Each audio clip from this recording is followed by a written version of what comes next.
Assalomu alaykum hammaga. Milliy sertifikat uchun registratsiya qilishni ko'rib chiqamiz. Demak, avvalo Google ga Chrome va hokazolarga my.gov.uz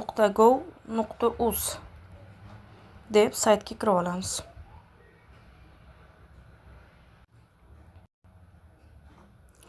Saytga kirib oldik, demak. Endi yuqorida kirish tugmasi turadi. Shuni bosamiz.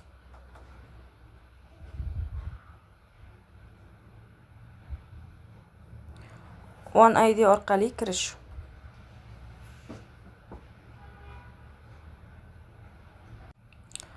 Xo'p, demak, o'zimizni parol va loginlarimizni kiritib olamiz. Demak, login parollarimizni terib olganimizdan keyin kirish tugmasi bilan kirib olamiz.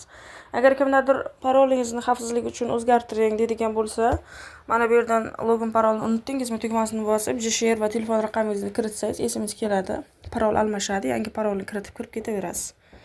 Xo'p, demak, kirish tugmasini bosamiz. Kirib olganimizdan keyin, demak, mana bu yerda qidiruv bo'limidan yozamiz, qidiramiz. Ya'ni umumta'lim fanlarini.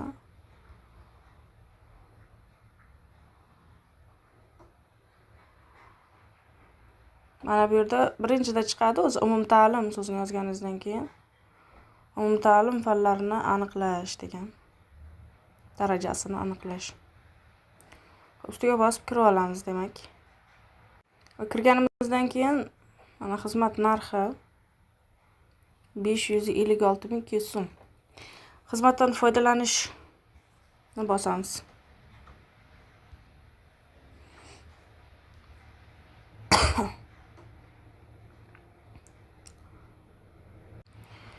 Xizmatdan foydalanish bosilganidan keyin mana bu yerda tur so'ralyapti. Bu nima degani? Arizachining o'zi, arizachining voyaga yetmagan farzandi, ya'ni pasport ma'lumotlariga, pasport olmagan farzandlarini ota-onalar topshirtirishi mumkin o'zlarining pasport ma'lumotlari bilan birga. Agarda yosh farzandingiz bo'lib, ularni sertifikatga topshirayotgan bo'lsangiz, siz bunisini belgilaysiz. Ikkinchisini, agar o'zingiz topshirayotgan bo'lsangiz, arizachining o'zi tugmasini bosamiz. Demak, keyingisiga o'tamiz. Hop, demak, keyingisi bosilganidan keyin yashash hududini, demak, yashash hudud, tuman, raqam hammasini to'ldirib olganingizdan keyin, bularni to'ldirib olganingizdan keyin avtomatik chiqadi. Keyingisi tugmasini bosamiz.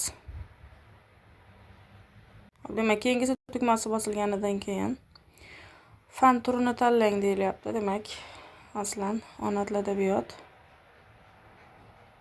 Test sinovi sanasi 25-26 aprel avtomatik chiqadi.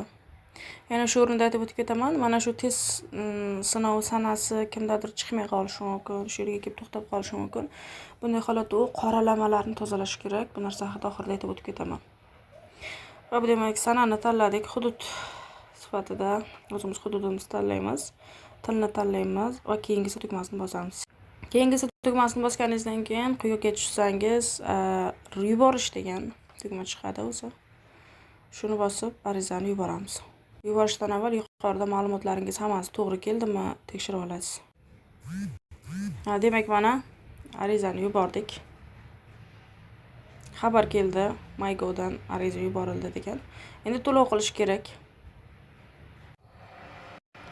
Hop, to'lov to'lashda eng yaxshi usul, mana bu yerda qarasangiz, kartani kiritib to'lashingiz ham mumkin. Lekin bundan ko'ra mana bu yerga kartangizga ulangan telefon raqamingizni kiritib olasizda. Telefon raqamingizni kiritganingizdan keyin ma'lumot ilovani ustiga bosasiz, o'zi avtomatik 556.200 so'm oladi. Ya'ni 200 so'm qolib ketgan taqdirda ham siz imtihonga kiritilmaysiz. Shuni hisobiga to'g'ri to'lash muhim. Aynan mana shu yerning o'zidan to'lashimiz kerak. Xo'p, kartamizga ulangan telefon raqamini masalan kiritdik. Kiritganimizdan keyin mana bularni bittasini tanlab olamiz. Mana bularni bittasini tanlab olamiz. Aytaylik, Paynet ilovasini ustiga bosamiz. Demak, Paynetni tanlab olganimizdan keyin biz mana bu ilova orqali hisob ma'lumotini olishni ustiga bosamiz. Shunda Paynet ilovasi bizga mana yuboradi.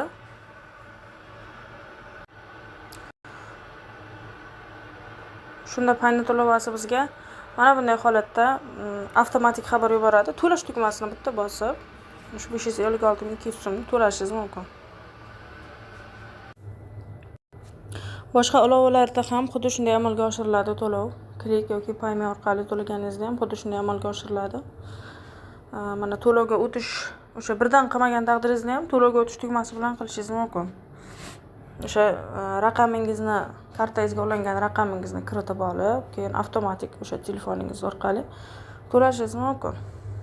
Endi o'sha paynetlarga borib to'lash ham mumkin. Ma'lum bir foizlar oladi. Bundan tashqari 200 so'm ham qolib ketmasligini hisobga olishimiz shart.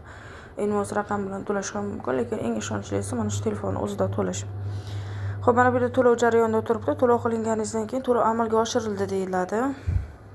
Yana e'tibor qaratamiz, mana arizaning bosqichlari degan narsa bor. Ko'pchilik jarayonda turibdi, hali ham jarayonda turibdi deyiladi. Jarayonda turaveradi. Qachonki siz imtihonga kirasiz, masalan, ko'rib chiqildi, to'lov qilindi, ruxsat berildi, ruxsatnoma olasiz. Undan keyin mana bu yerda natija degan narsa oxirgisi bo'ladi. Natijangiz chiqqanidan keyin, imtihon topshirdingiz, bir oydan keyin natijasi chiqqanidan keyin jarayon tugab yakunlandi bo'ladi. Sertifikatingizni yuklab olaverasiz keyin.